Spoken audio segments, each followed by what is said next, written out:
Hello, everyone. Welcome back. I hope wherever you are having a fantastic day. So last week, I spoke with Carol Karp about language issues that impact learning. And today, I'm thrilled to be speaking to Dr. Lauren McClenney-Rosenstein, and we're going to talk about dyslexia.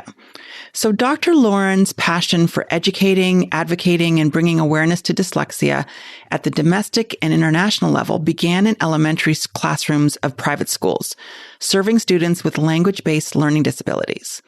She has been a certified special educator for a decade, and she earned her Doctor of Education in Teaching, Learning, Leadership, and Curriculum from Northeastern University, and she holds a dual master's degree in special education and elementary education from Syracuse University. We have a lot to talk about, and I can't wait to jump in. So listen in to this conversation. Millions of kids struggle with learning, processing, and social emotional difficulties. These challenges interfere with their ability to reach their full potential. Dr. Karen Wilson is here to help. Her extensive background in pediatric neuropsychology and higher education have prepared her for this unique mission. Listen as she delivers content to inform, educate, and empower parents and educators. This will enable you to identify challenges that kids face and get them on the road to achieving their full potential. This is Diverse Thinking, Different Learning by Child Nexus. Dr. Lauren, welcome to the podcast. Thank you so much, Dr. Karen. I'm really happy to be here. I'm thrilled that you are here. I know that we're going to be talking about reading and dyslexia, and I have been following you on Instagram for some time, and I love the information that you're putting up about literacy, and we're going to talk all about that. And I do want to jump in to a discussion on dyslexia, but I really want to know more about you in terms of how you came to be working in this space of dyslexia. Sure, absolutely.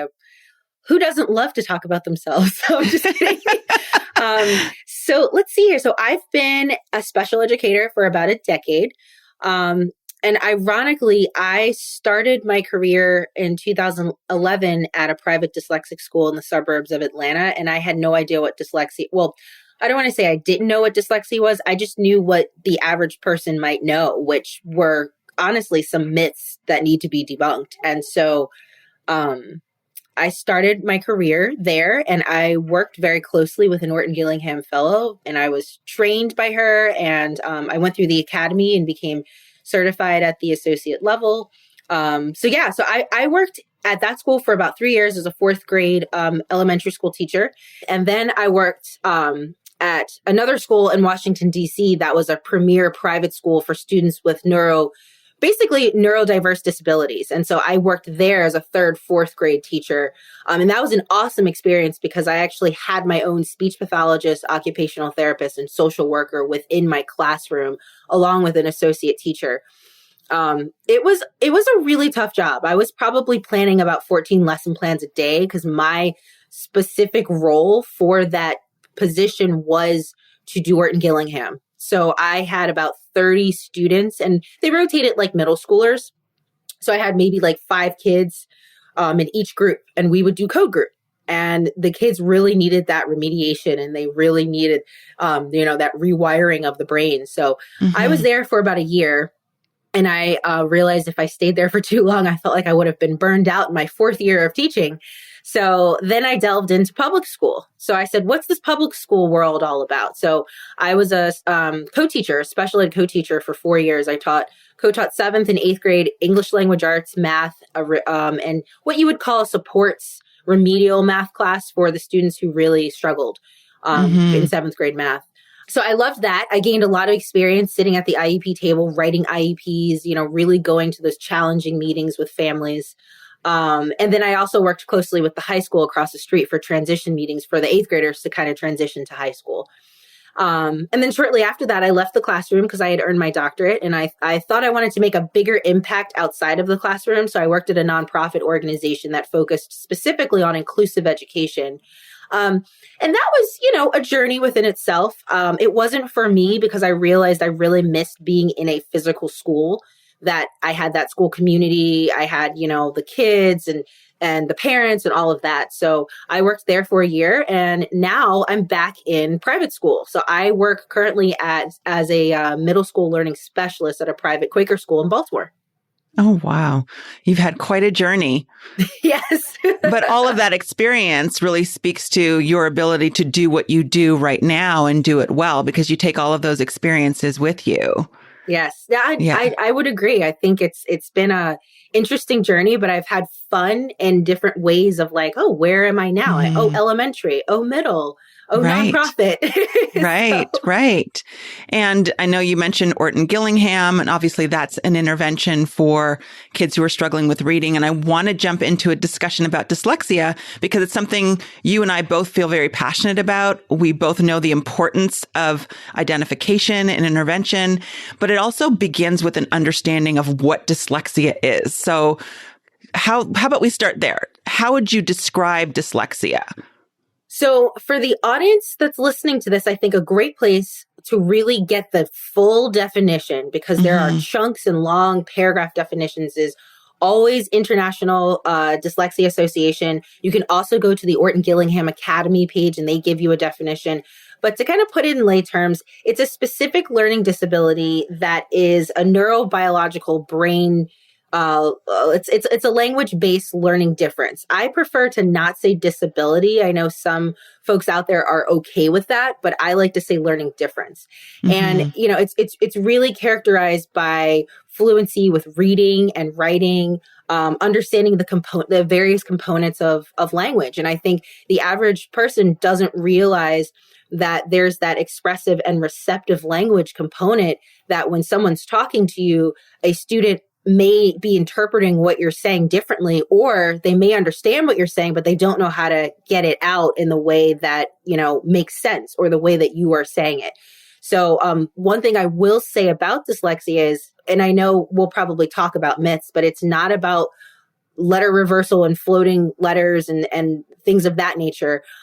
It's more complex than just reading and writing. It impacts all aspects of a student or an adult's life. It's just a matter of how do you figure out what you need to be successful to thrive. Right. And I like that you tied it to the language system, and also the fact that there are differences, and are connected to differences in the way the brain is wired.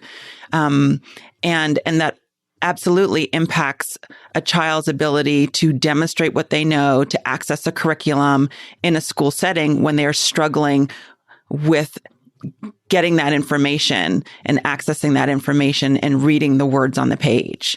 Mm-hmm. And, you talked about myths. Now, there are a lot of myths about dyslexia, and I've heard them when I've had families come into the office, and they'll say, and people still say, well, he doesn't reverse letters, so I know it's not dyslexia, right? Okay. So, and you probably heard similar things that, reversing letters must mean dyslexia, or if they're not doing it, it can't be dyslexia. And how do you deal with those myths that people have and the thoughts that they have about what they think dyslexia is versus what we know based on the research that it actually is? Sure. Well, I think the first thing that I'm really realizing now, 10 years into my journey of me being a researcher in general, but the average person isn't. And I really want to bring kind of a foundational awareness to what's out there for parents to say, well, does my child have this, and what are some signs, rather than, well, they don't reverse letters? Because really, letter reversal, I don't know, and you might know this more than me, but I know at a certain age, it is still age appropriate to kind of still reverse your letters. So that's not always an indicator. But I do think that, the number one myth that I have heard my entire, career is really the below average intelligence. Oh, yes. And it's just not true, and there are so many dyslexics that are not famous that really are doing amazing things out there. But I think the underlying thing that I feel that I've had just speaking to adults with dyslexia who maybe were diagnosed later in life, they all thought that they were dumb. There was always this level of like, well, I couldn't read, and, I didn't really want to get called on in class. And I just assumed the narrative, right? So if the teachers don't understand how to connect and accommodate to meet the needs of that learner, the expectations of whatever the teacher gives for that student, that's where the student will rise. So if the expectations are low for that student, the student's going to assume, well, I can't do it. So, Right. I'll go do something else. So, I think the biggest piece to kind of put out there is this has nothing to do with intelligence, which I know this is another conversation, but this is why, I think we'll touch on this later in the conversation, but this is a systemic issue at the university level of training teachers to know what to identify and how to accommodate. Because if the teachers know more, they can do better to support these students to catch this at an early age so they don't go off in secondary schools thinking, gosh, I'm stupid. Right. I can't go to college. I'll just go work at the garage. And there's nothing wrong with a vocational job, but Right. I don't want that to be the end all because you can't read Shakespeare, Right. Right. And that is so important. I love that you mentioned intellectual functioning because that is how it's conceptualized sometimes. And I think that also speaks to how many kids feel. Like you said, they feel dumb, they feel stupid. And sometimes they get, these nonverbal cues from their peers when they have to read out loud in the classroom, or, even educators can unwittingly give those nonverbal cues to students. And really, when you're thinking about dyslexia, it's an unexpected difficulty with reading. When there's been normal instruction, there's been exposure to phonological awareness, but this child, despite having all of the normal instruction, having solid intellectual functioning, and maybe even solid performance in other areas, is really struggling with reading. Mm-hmm. Right. And, social cues can be a big thing. I mean, really, I think the big takeaway is it's a language-based difference. Yeah. I don't think people realize just how much language is required in all aspects of life. I mean, if you think of body language, you Right. think of just writing. I mean, there's so many different aspects. Another myth I really want to debunk is dyslexia going away. So that is when I first started my career at the first private school that was, specific to dyslexia, I would have families that would say like, oh, this is going to go away, right? This is going to be cured. And no. So, I mean, it's how your brain is wired, and that as a neuropsychologist, that it's not about like, oh, you're finally getting this remediation, it's going to go away. It's not like it's not an illness. Right. And I think that's another way to kind of put it. Like if you have cancer and you catch it at an early stage, you get chemo and maybe it goes away and it never comes back. But that's an illness. This is not that at all. This is just a way of how you perceive the world. Right. And that's an important point about, it's almost like they want a cure for dyslexia, right? And then it's going to go away. But that doesn't mean that there is an improvement with intervention. And as you know, as someone who's very, has a good understanding of the interventions that are needed to address the underlying issues related to dyslexia, what those issues are. And it doesn't go away, but things can improve with the right intervention. We also see the best improvement when we can intervene early on. Right. And so many kids, as you know, and we've discussed this, get missed. And I think when you talk about some of the systemic issues with the system and, the need to educate teachers on what this looks like and how it can look different in different kids, because you can have kids who are exceptionally bright and who can compensate for those differences in wiring of the brain. And you may not identify that dyslexia until fourth grade. Right. Where others, you can identify it as early as kindergarten or first grade.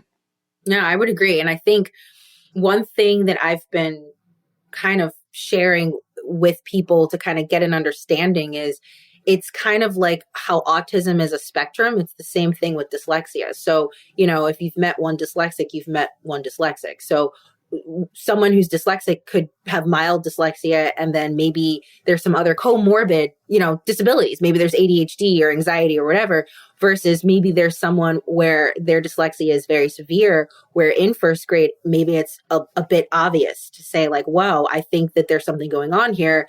And, I think a lot of it has to do with environment, support, teachers understanding, parents being involved. I mean, there are a lot of different pieces to that puzzle to kind of help that student figure out like, okay, how can I be successful and feel successful?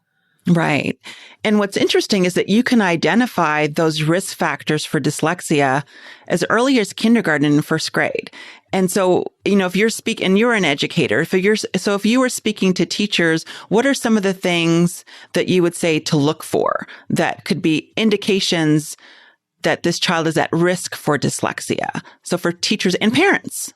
I actually had a few posts put out by the Mayo Clinic, and these are really good, like just bullet points. So I think I had like before school aged, like middle aged, probably like tween, teenage years, and then adults. And so I know like the earlier signs and symptoms, I guess, if you will. I think a big one is knowing the alphabet, like knowing their letters, rhyming. If they're struggling with rhyming words, I always think about the song Bingo.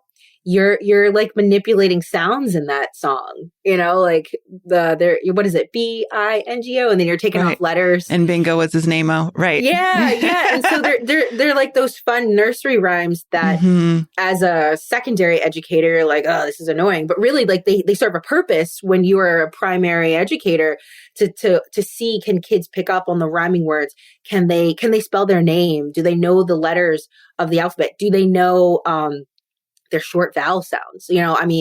I tutor two students. One's an 8th grader and one's a 5th grader. My 8th grader, I've been working with her for a while, and and I don't think this is uncommon. There are some kids, the older they get, those short vowel sounds, they need that repetition, and some vowel sounds sound similar. Right. And I think that's also that like receptive language piece where they're hearing something, because I would say like, oh, does and sound the same? And I would get yes. So it's just like, and then that's when, you take it another up a notch, and you maybe have a keyword for those words that they can kind of use that to say, oh, it is a different sound. So yeah, definitely early signs for sure are, knowing the alphabet, knowing your letters, identifying letters in your name, rhyming songs, rhyming words, manipulating sounds, those kinds of things. And that rhyming really speaks to that sound matching. And it's interesting because when you started, we talked about the fact that some people think that reversing letters is dyslexia, but it's really closely tied to actually the auditory system. Like you said, hearing those subtle differences in what it is that you're saying.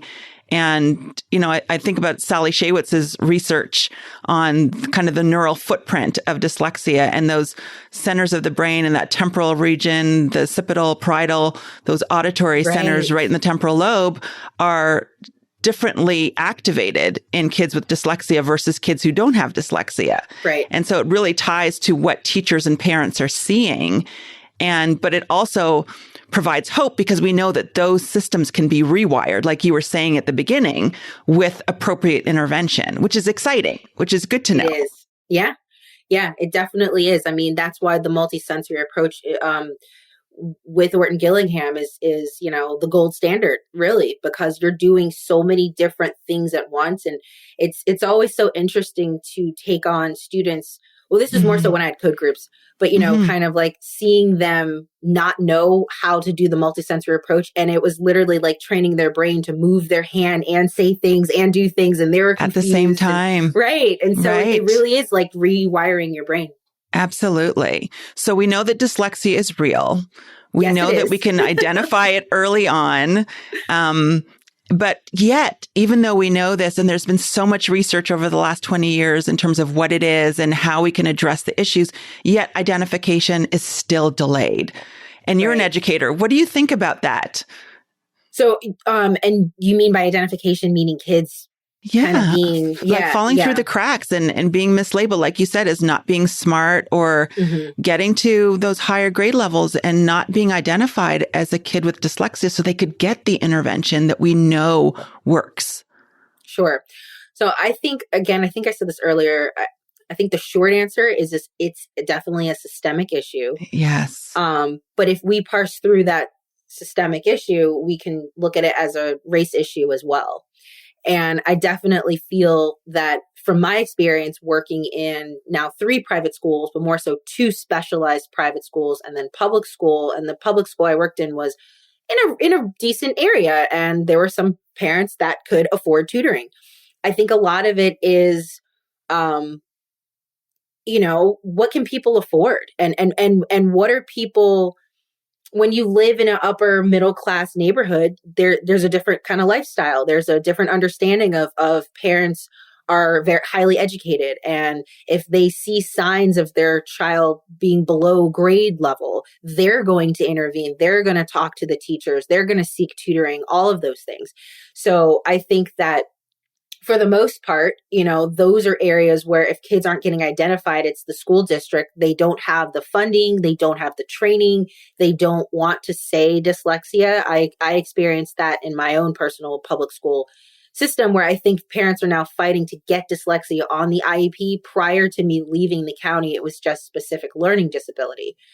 But then if you take the students of color, as we know in the special ed world, the brown and black, more so boys, are labeled intellectually disabled or emotionally disabled.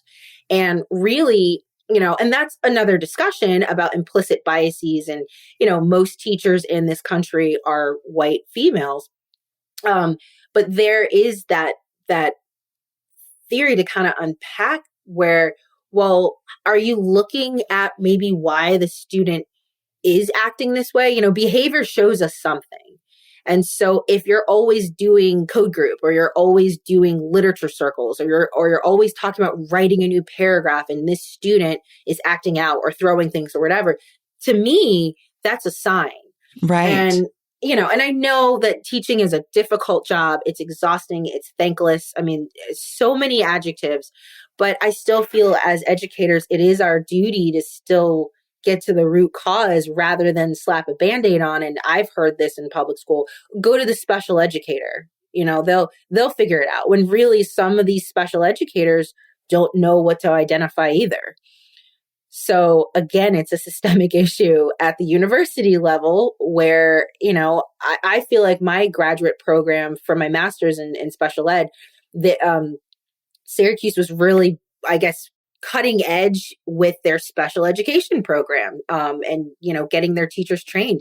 I didn't learn about dyslexia. I took one reading methods class, and we did talk about phonological awareness and that, but I don't remember actually hearing let's talk about dyslexia. Mm-hmm. And the hope is that has changed, right? And that right. is changing over time. But I think you made a very important point about the mislabeling, particularly when you're thinking about Black and brown children.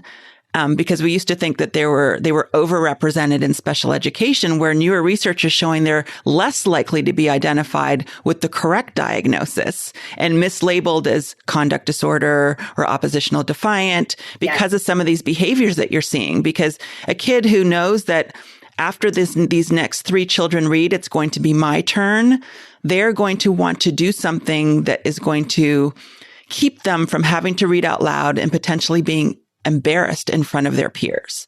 And it's, I said in another conversation, it feels safer to be in the principal's office than to be sitting in your classroom and reading out loud when reading is difficult for you. Mm-hmm. No, I 100% agree with that. And I've seen it in public schools. I've seen it. Right.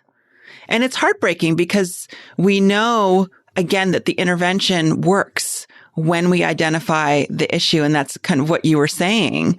And I'm concerned about the kids who don't get identified, because we know what the outcome is for those kids. Because we know that in kids who have dyslexia, if you compare them with kids with dyslexia to kids who do not have dyslexia, there's already a reading gap in first grade, and that gap persists through adolescence. Like you were saying before, it doesn't go away, but we can close that gap if we get the intervention, particularly if we get it early on.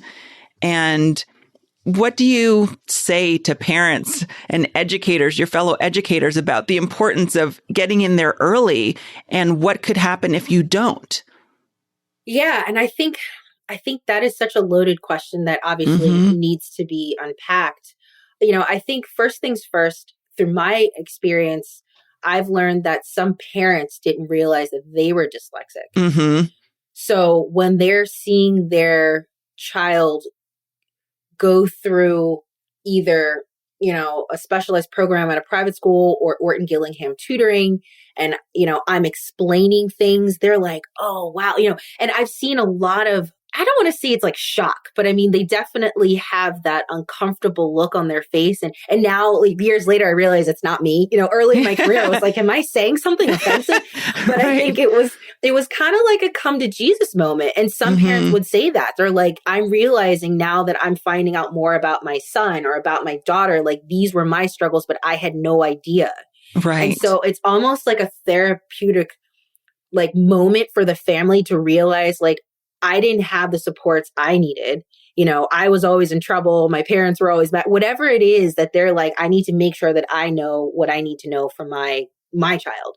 So I think kind of like, teachers understanding that because this is a real learning difference and it doesn't just come out of nowhere, it's genetic. Right. So one parent or both parents or a grandparent might have it. And so I think it's really imperative I'm actually working on a presentation about this, like building those relationships with dyslexic families, because it's not just one person, so really understanding that. And I think also coming to acceptance to know, like we said before, this isn't something that can be cured. And so when you were talking about Shaywitz's research about the brain, there are definitely ways that you want to remediate to get those areas firing. And that's really what happens, when Absolutely. you get those areas talking, then all of a sudden everything clicks. And then that's where the remediation, and I think that's where some people might think it's cured. It's not cured. It's just now the reading and writing is more fluent and the phonological awareness is stronger, but that doesn't mean it doesn't impact other aspects of your life. Right. So it may still take them longer to read a paragraph or longer to read that textbook. Right. And they may have to read it a couple times to really understand. They may make more errors, but they're definitely more fluent at reading during the reading process. Right. Because I mean, with Orton Gillingham, there's so many different components to that, and fluency, because if you're not fluently reading, you're not comprehending. If you're trying to break down each individual sound in a word, that's not reading. I mean, you're reading, but you know what I mean? Like the earlier ages, you're learning to read.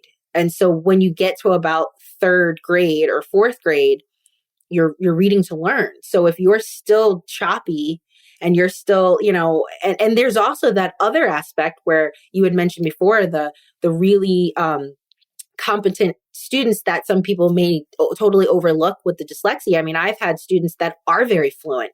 And then you ask them what they read and they have no idea. And so that's why it's a language-based difference, because it's that, receptive expressive language where they can decode 4 or 5 syllable words, but then couldn't tell you anything about what they read. Right. And that really speaks to what you said about kind of dyslexia being a spectrum, right? You have the kids who have that difficulty with phonological processing and phonemic awareness, and then others who they get it, but they get it more slowly, and others where that phonological processing, that fluency is okay, but comprehension is really impacted. Like you said, they just don't even understand what they've read. And I've had kids who will read a passage, and sometimes it's also connected to phonological processing because so much of the effort is going into just decoding the words on the page. And then they get to the end of that paragraph, and I've had kids say, I don't understand what I just read. I don't know what any of this means. And when the whole point is to understand what is on the page, you can see how that can be so frustrating for kids who are trying to learn and want to enjoy the learning process, but can't because it's interfering and getting in the way. Absolutely. So what do you think are some changes that need to be made with respect to literacy? I know that you do a lot of this work in kind of bringing awareness. I mean, through the work that you do, through Think Dyslexia, you're bringing awareness and you're bringing knowledge and you're dispelling myths about dyslexia. What do you think that we need to do? And I know it's probably a larger conversation, but what are some things that we need to do with respect to literacy to help these kids who are really struggling? Yeah. Well, I think first things first, like what we're doing right now, I really truly feel that some of these conversations just never happened before. I don't know why. I really think like now 10 years later, I'm putting all this information out, and I never thought, my page and everything would kind of take off the way it did. But I'm realizing how impactful it is for people, educators, number one, and for people that are dyslexic that really didn't know much about their learning difference either. So I think really talking about it, bringing awareness, something that I really want to build, and kind of have out there is resources for communities. Like how can, especially in the BIPOC community, the communities of color, I really feel like those are areas that families may not know anything. They may not even know where to turn.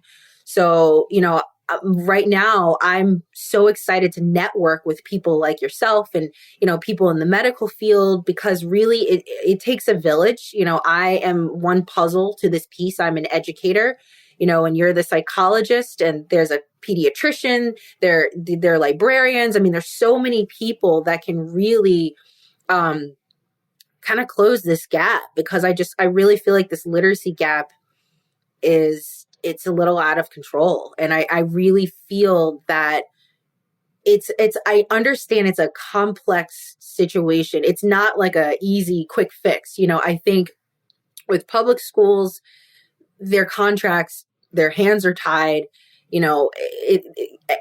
Every year, every other year, there's a new program coming out. There's so many different pieces that I personally feel teachers are doing the best they can. But at the same time, there are those teachers that are out there that are like, I feel like I'm failing my kids. I feel like I don't know what I don't know. And then the parents are coming and they're like, well, what about this? So it's such a cycle, and I really feel like the quick answer, not saying I want to give a quick answer, but the quick answer really is to keep talking about these things. So people get the good word out there and they hear these things and they say, wow, I didn't realize this. Where can I find this research? And where can I find this person? And, things of that nature. And that really speaks to increasing understanding and awareness. And I agree with you. I think going into the schools and talking to teachers and talking to parents about what they're seeing, because sometimes parents can think, well, if my child can't read, it's because the teacher isn't teaching them to read. Right. And you don't want that to be a barrier to seeking support for the child either. And so I feel like we are increasing understanding.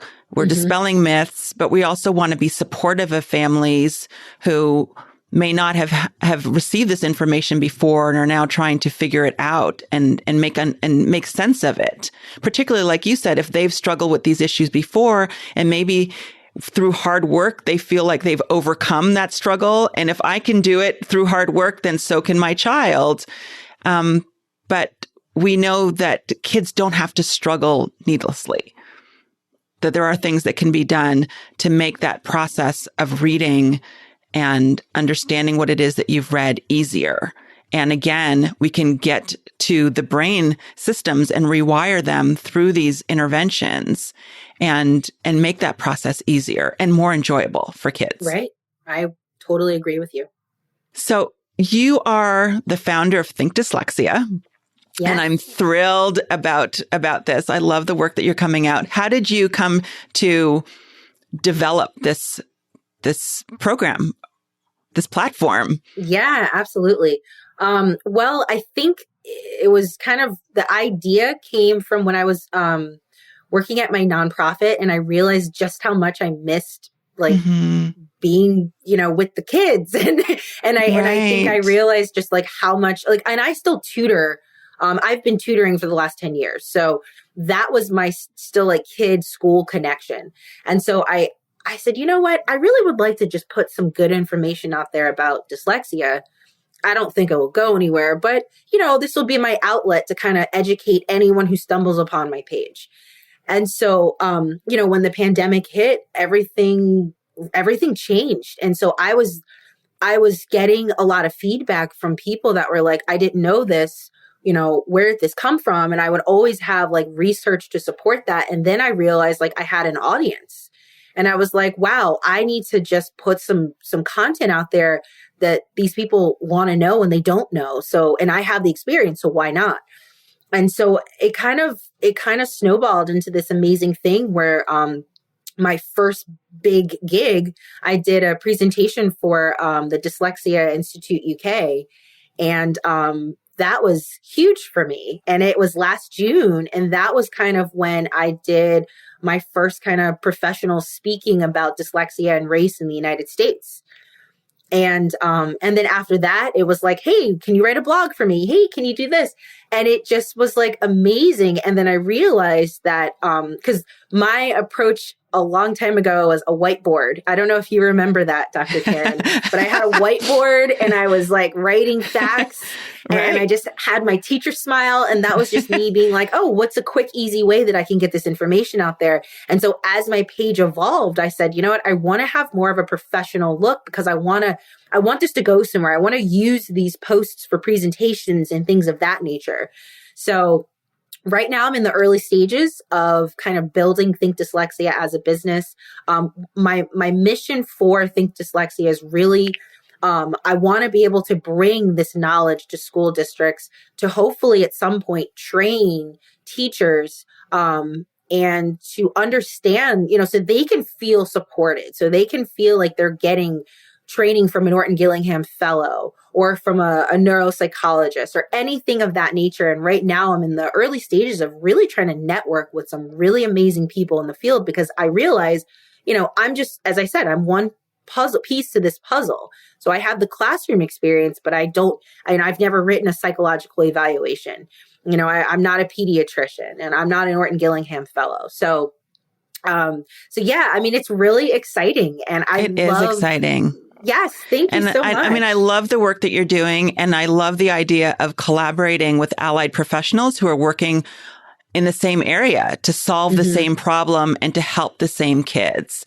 Right. And I think that that's just a wonderful thing. And I hope that we'll have many more opportunities to collaborate in the future. And I would love to do a joint talk with you and workshops with you, because I think the more we can reach people who can make a difference early on, the better it will be for so many kids that we see. I absolutely agree. And I look forward to working with you in the future as well. I'm so thankful for this conversation and for having you on the podcast. And I'm going to put a link to your Instagram account and all the other ways that people can contact you. But what is the best way for listeners to contact you if they want to reach out? I would say Twitter and Instagram. I usually go to Instagram first, but I'm a bit more active on Twitter than I was 6 months ago. So both Twitter and Instagram are great. Perfect. Thank you so much. And have a great day. I appreciate you. I appreciate all the work that you're doing. And thank you again. Thank you. And thank you for having me. There was a lot of really good information in this episode. And I hope that we've added to the understanding of dyslexia and also dispelled myths about dyslexia. Approximately 1 in 5 students has some form of dyslexia. And as we discussed, we can identify students at risk as early as kindergarten and first grade. And when we do that, we can use evidence-based approaches to improve reading skills for many students who are struggling. What we also know is that kids who do not get identified and treated early on are less likely to graduate from high school. They're more likely to become teenage parents. They have higher rates of unemployment in adulthood, and they're more likely to enter the criminal justice system. We clearly have a lot of work to do, but I am thrilled that there are educators like Dr. Lauren who are helping to address these systemic issues. If you found the information helpful, share it with a friend or colleague, or reach out and let me know your thoughts. I personally read all of my emails. My email address is drkiwilson@childnexus.com. Thanks so much for listening. Please tune in again next week. Thanks for listening to Diverse Thinking, Different Learning by Child Nexus. For more resources, visit us online at childnexus.com.